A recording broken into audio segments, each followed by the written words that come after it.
حضرت ابو ایوب انصاری کے گھر تشریف لائے، مہمان بنے، تو انصار مدینہ آپ کی خدمت میں کھانا بھیجا کرتے تھے، جو کھانا بچ جاتا وہ آپ حضرت ابو ایوب انصاری کے گھر والوں کی طرف بھیج دیتے، وہ کھا لیتے۔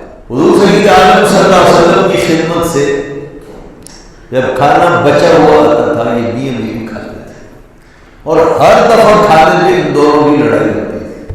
اور کس بات پر لڑائی ہوتی تھی؟ وَكَانَا يَتَنَازَعَانِ فِي أَصْلِ أَصْحَابِ رسول اللہ صلی اللہ علیہ وسلم، دونوں میاں بیوی حضور کی انگلیوں کے نشانات پر لڑتے تھے۔ ایک کہتا تھا میں، دوسرا کہتا تھا میں کھاؤں گا، تو پھر وہ انگلیوں میں نشان میں کوئی چیز تھی تو میاں بیوی لڑتے تھے۔